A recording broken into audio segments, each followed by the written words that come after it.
I don't know about you guys, but ever since I was a teeny tiny child, I loved reading scuba diving comic books. Now, while all the kids at school around me were reading things like Batman and Superman, I had my nose buried in Jacques Cousteau comic books. Don't get me wrong, I also like Batman and Spider-Man and Superman and all the crazy superheroes as much as the next guy, because I'm a massive nerd. But I was that singular one weirdo who loved scuba diving comic books. And of all these comic books, I remember that my favourite in particular was one called L'Île aux Requins, which directly translates as the Island of Sharks. And in this comic book, it essentially followed Cousteau's journeys on the Calypso to all these amazing remote places in the world where he dived with so many different species of sharks that I was reading this going, this is just the best thing ever. And that kind of highlights the point of this video, because just like that comic book which showed there are so many different types of sharks, I'm kind of going to try and do the same in a very, very short period of time with this video. As well as these comic books, the other thing that made a huge mark on me when I was a child was Jaws. Now, the way the rest of the world lost its mind in terms of fear, and were basically afraid to even step into a puddle, I saw Jaws, and I thought, I need to get close to these things. I want to see these sharks. I want to see these monsters of the deep. I found them fascinating. The sad thing, such was the impact of Jaws, that it has created generation upon generation of people who are legitimately terrified of sharks. I defy you, if you're divers out there and you know what I'm talking about and you know what I'm saying to be true, I defy you. Ask anyone, are you afraid of sharks? I'm going to assume they're probably going to say yes. Ask them why. 9 times out of 10, people are going to say to you, because sharks will eat me! And therein lies the problem, because there's never been a recorded death by shark eating. It doesn't happen. A shark can bite you, this much is true. But frankly, if you came into my house wearing a Speedo, I would bite you also. Get out. We need to remember the ocean isn't our home, it's their home. And I hear you, I know what you're going to say now. The counter argument is, well, they bite you, but if they do bite you, you can die of blood loss and that's still a death. Again, yes, we have to appreciate that this is a wild animal, so these things can happen if you're going to interact with them. Not necessarily as a diver, but I'll discuss that more throughout the course of this video. But if you want to talk deaths, human deaths, let's really do that. There are, in any given year, it depends on the year, between 5 to 15 deaths on humans as a result of shark attack. Here's another stat for you.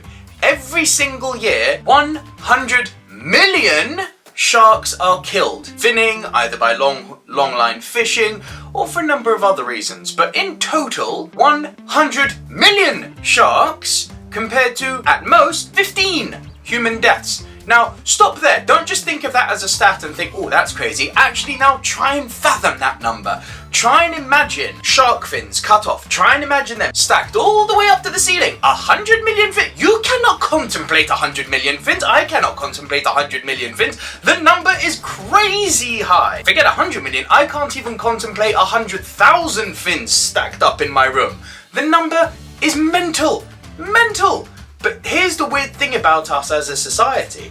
Because we've got this ingrained fear of sharks, as I said, due to the movie Jaws, and not really based on much else, that's a fact, we give this sort of out of sight, out of mind attitude. Some people may not know that the amount of sharks killed each year is that high. And those who do, I'm sure, are saddened by it because it's crazy to kill that amount of wildlife. But unfortunately, because there's this ingrained fear in us, it's out of sight, out of mind. Yeah, they're man-eaters. We don't really care so much about it. We don't really think about it. It's very sad. That's one of our shortcomings as human beings. In most cases, 99% of species are not harmless to us. We'll discuss that more in this video. What I really want to do with this video is maybe shine some light on some fun shark facts, give you some ideas about where you can go diving with sharks, and show you some cool pieces of footage that might make you think sharks are really awesome, they're not such terrible man-eaters. So with all that said, I am Nico Lurot from Global Underwater Explorers. Please be sure to follow me on Instagram, and please be sure to like the video, share the video, tickle that notification bell, and hit that subscribe button. These are top 10 shark encounters in no particular order, sand tiger sharks. I imagine for a lot of you who are not divers and watching this video, you're probably going to take one look at this guy and think, Jesus Christ, that is terrifying, look at those teeth. And you would be right, they are scary looking. Sand tiger sharks, which are also known as ragged-toothed sharks, are scary looking, and that is exactly why aquariums use them as their showpiece shark. Sand tiger sharks are scary looking, and they are the epitome of why looks can be deceiving. Despite those crazy looking teeth, they are completely harmless to divers, swimmers, to everyone, to humans in general. There has never, ever been a recorded attack of a sand tiger shark on a human being, let alone a diver. They are relatively hard to find in the wild, but there are one or two places where you've got a better chance than others of finding them. Notably Aliwal Shoal in South Africa, Byron Bay in Australia, Ogasawara Island in Japan, and a bit closer to Europe, the tiny little island nation of Cape Verde off the west coast of Africa. They are quite impressive in size, about 3 meters in length, but the cool thing is they're relatively docile animals, so you can get quite close to them as a diver and they won't scurry off like a lot of the smaller reef species will. So you can get some pretty cool footage of them. So if you are lucky enough to find one in the wild, enjoy it. Breathe in the experience and admire this scary but docile animal. Night diving with nurse sharks. Nurse sharks are one of those really widespread species that most divers who have been diving for any amount of time have likely seen, and they're very easily distinguishable by the two little suckers that you see at the front of their mouth. Presumably the name actually comes from the French who call the shark the requin nourrice. Nourrice directly translates as to nurture, nurse. I guess the French thought that the little suckers looked like a top of a baby's bottle. Could be. They are pretty much everywhere in the tropics and subtropics. However, there is one little place which maybe some of you haven't heard of, so take note, because this is a really cool place to go on holiday, the tiny little Malaysian atoll of Layang. It is an absolute nightmare to get to, but if you do manage to get there, it is well worth the trip. When diving on Layang, which is very close to some very steep tectonic drop-offs, you do have the chance on certain times of the year to swim with literally a soup, an absolute swarm, a massive school of nurse sharks. I do not know why they gather in such numbers. It is not a normal phenomenon, but they are everywhere. I mean, just look at this footage. They are, side note, completely harmless to humans. There is this, it's one of those things where people say that if a nurse shark bites you, it's like a pit bull, its jaws lock. This is true, a nurse shark does have locking jaws, but here's a weird thing, they don't bite people. So again, it's one of these weird shark myths that are thrown out there to, I guess, kind of scare us. It does have locking jaws, they don't bite people. Nurse sharks, harmless, and quite cute with the little suckers. Whale shark night dive. And while we're on the topic of night diving, let's carry on.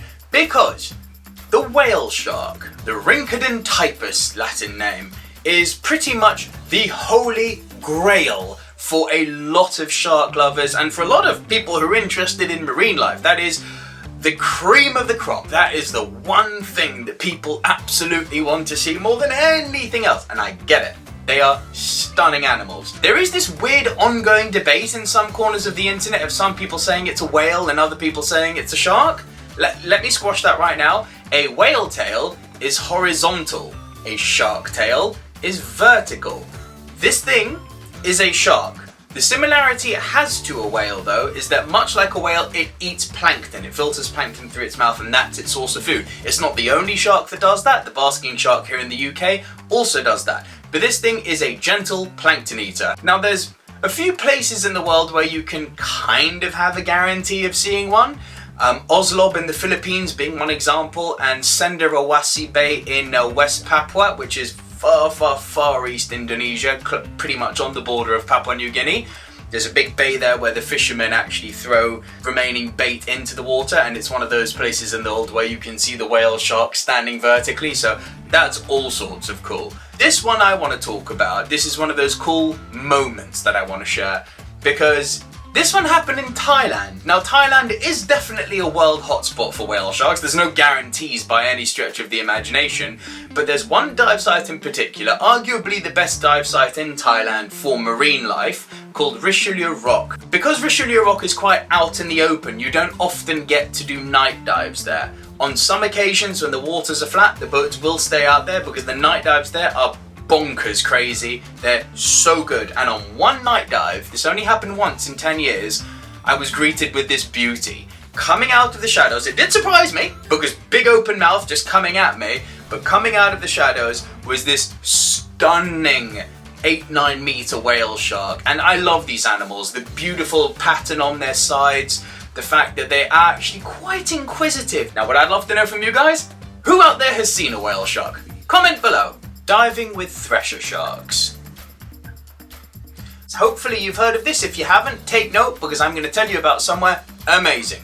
There is, believe it or not, one place in the world where these animals in the wild are pretty much guaranteed to be seen year round. Head to the Philippines, to the island of Cebu. When you arrive, head to the northern tip, take a ferry across to a tiny island called Malapascua. About 20 minutes off the island, between about 5:30 AM to 8 AM every single day, there's a dive site called Monad Shoal where at this time the Thresher sharks come up from the deep. Monad Shoal sits on the edge of a tectonic drop-off. It drops out to about 800 to 1,000 meters. But every day, the Thresher sharks come up to be cleaned in the shallows at about 20 meters. The light's not the best, but you get to see Thresher sharks. From front to tail end, they're about 4 meters long. Their tails, which are incredibly graceful, are used to knock fish unconscious and sometimes even knock birds unconscious on the surface. They are completely harmless to divers, and one thing that's really cool about them, a fun fact, is that they've actually been known to breach out the water just like their distant cousin, the great white. And how many places in the world can you really say that a shark that's this elusive and this rare is more or less a guarantee? Malapascua Island, go there now. Tiger sharks. Now I did say at the beginning of the video that I would be exploring all sorts of species, and I did say at the beginning of the video that 99% of the time and 99% of sharks are harmless to us. Tiger sharks are one of the few species that make up that 1%. Now, they are impressive in size. They can grow up to about 5.5 meters, so this is not a small animal. And I'll be the first to put my hands up and say, the first time I got in the water with a tiger shark, I was nervous, bordering on the scared. I won't make any lie about that. Now, the problem with tiger sharks is that they've got an indiscernible palate. What that means is that when they bite something, they don't recognize the taste. Let me give you some context first. I hate Brussels sprouts. The reason I tell you this, if I put a Brussels sprout in my mouth, I am going to spit it out. If a great white shark bites you, or bites a human being, it is not going to like the taste. They have got a very specific palate. They do not like the taste of humans. There is, as I said at the top of the video, the risk that if an animal that large bites you, you are in serious danger anyway. But a great white shark will not eat you. It will mistake you for something else, usually a seal, but it will not eat you. A tiger shark won't extend that courtesy to you. It'll bite once, it'll bite a few times before it actually stops, and by then usually it's too late, sadly. But the good thing, I guess, as far as divers are concerned, is tiger sharks, just like the great white shark, are ambush predators. They will not, if you're underwater facing them off as a diver, they will not bite you. They do not go for you if they are aware that you're looking at them. There are a few places in the world where you can dive with them. The most famous of all is Tiger Beach in the Bahamas. That's also probably the safest place to dive with them, as in the Bahamas, the tiger sharks there are so used to divers that they're bordering on the harmless. Aliwal Shoal in South Africa, which we mentioned is a home to the sand tiger sharks. You can also see tiger sharks there. The one I saw was actually in Myanmar's Mergui archipelago at a site called Tower Rock. I'll be bringing that archipelago up again in this video. If you haven't heard of the Mergui archipelago, again, make those travel notes. That is one of those places you really want to go diving. There's all sorts of cool stuff there. Tiger sharks are by no means a guarantee, but they can be seen there. Bull shark diving. A big bull boy with a bad attitude, this one. It's not quite as big as the tiger shark. Bull sharks are usually between sort of 3 to 3.5 meters, but they are quite chunky, just not so big in length. And they are an angry shark. Imagine a bodybuilder jacked up on testosterone. That's kind of what a bull shark is. It's got really high elevated levels of testosterone, and that's what makes it aggressive. Now, the danger for humans with bull sharks is that bull sharks not only like to frequent shallow shorelines where we like to swim, but they also can change between saltwater and freshwater, meaning they can move up rivers. And most of the time it's in places like Australia or the Zambezi River in Africa. In fact, they're called Zambezi sharks in Africa, or other places in the States where you get them, where people get bitten, not so much in the sea. So what I emphasize here, guys, is education. Do not enter a body of water unless you're thinking to educate yourself. Put it in context. You wouldn't just take a walk through the Serengeti and run the risk of being mauled by a lion, right? Same kind of logic applies.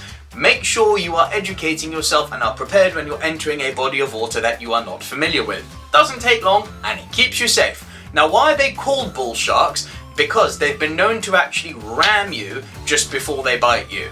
Now, this is, in some people's estimation, the most dangerous shark in the world because of their aggressive level.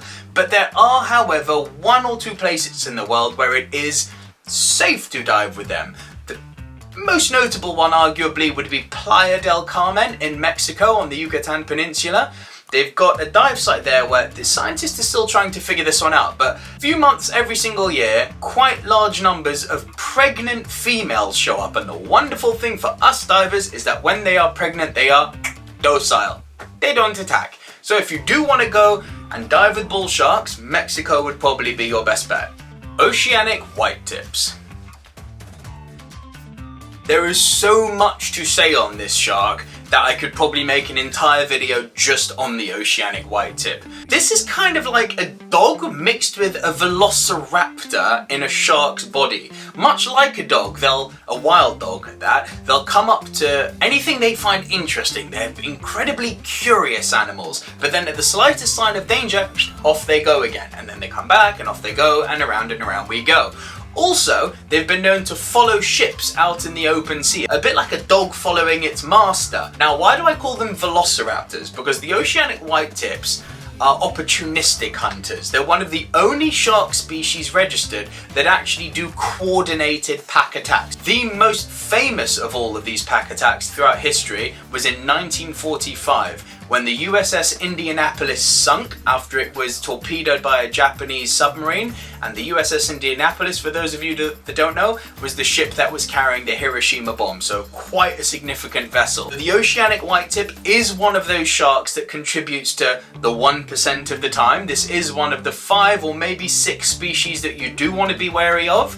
And they're also incredibly intelligent. Fun story about the way the oceanic white tips behave in the Bahamas to display their level of intelligence. When you're fishing in the Bahamas and you catch something on the line, the captain will usually then turn the engine off as you bring the fish in. And the oceanic white tips that live there have actually learned how to listen for the engine cutting off, and that's their sign to go for the fish. Now that's some adaptability right there. This is a shark that you can see in a number of places, and if you don't want to go all the way to the Bahamas because you're based in Europe, arguably the best place to see them, not just close to Europe, but maybe even in the world, is the Red Sea. Whether it be diving in Sudan or Egypt, you've got a great chance to see oceanic white tips there. So again, underwater we're mostly safe because they are opportunistic, so enjoy if you see one. Hammerhead sharks. Yeah, this is one that everyone who's a diver wants to see. It's nearly up there with the whale shark. This is one of the most unique looking sharks, obviously because of the shape of its head. It's very easy to see where they get the name hammerhead from. There's actually 3 types of hammerhead sharks. You've got the scalloped hammerhead shark, the smooth hammerhead shark, and the great hammerhead shark. The great hammerhead shark, dig this, can be as big as 6 meters. That is a big old fish. Monster of the sea. And how cool would it be to see one of these? Now, of course, what people want to see when they go diving with the hammerhead sharks is the big schools. Now, there are a few places you can do this. all across the Pacific, places like the Galapagos, Cocos Island, which is part of Costa Rica, and Malpelo Island, which is part of Colombia. I talked about Layang, the little Malaysian atoll earlier. You can see hammerheads there too, and you can actually see hammerheads in the Red Sea, believe it or not, and if you're really lucky, down in South Africa. And listen, I've even heard of some unconfirmed reports that they're here in the UK. I'm yet to see them, but I have heard reports. Hammerhead sharks are very cool with their head and the placement of their eyes. Essentially, the eye on each side gives the hammerhead shark a 180-degree vision. So essentially, they've got 360-degree vision, making them amazing predators. And they actually use their heads to pin stingrays down and then come in and bite from the bottom. Their mouths are very, very, very small in proportion to the rest of their body compared to other sharks, and as such, hammerhead sharks are 100% harmless to humans. So if you are one of the few people on this earth that is lucky enough to see a hammerhead, and if you're one of the even fewer that is lucky enough to see the big schools of hammerheads, enjoy. Guitar shark. Okay, I know I'm stirring the pot a little bit with this one, because much like with the whale shark, there's this ongoing debate, is it a whale, is it a shark? There's a debate going with this species as well. There are some corners of the internet which are now going to be screaming at me going, that's not a shark! And the reason being is because a lot of people believe that this shark is in fact a ray. Now, there's also people on the other side of the coin who say, it's not a ray! And say it's a shark. Here's the fun fact. Both parties are correct. Because, again, a little bit of edutainment here, sharks and rays are actually part of the same family. Along with another species called chimera, all three of them together represent a subspecies called elasmobranchs. They're basically cartilaginous fish, they have very similar reproductive cycles, and yeah, they're all basically the same thing. So the people saying it's a ray, you're correct. The people saying it's a shark, you're correct. It's very easy to see where the confusion comes from, because essentially guitar sharks are kind of, if you smush the shark and a ray together, I mean the back end, that's definitely shark. The front end, the flat end, yeah, more stingray. But it's very easy to see where they get their name from. It literally looks like a guitar. However, I bring the shark in because it's very unique and interesting looking, and it might be one of the sharks that if you said to someone, hey, did you know there's a shark called the guitar shark? People would say, you liar. No, it's true. But the problem with this shark, it is ridiculously rare. In the 20 plus years that I have been diving, I have only ever seen 3 of these guys. That's it. I have no pro tips on where to go diving with them, but if you are lucky enough to see one, savor the moment, because it is so unique looking, so beautiful, again, completely harmless, they pose no danger to us, and you will be part of a very elite group of people who have been able to see a guitar shark. Ghost shark.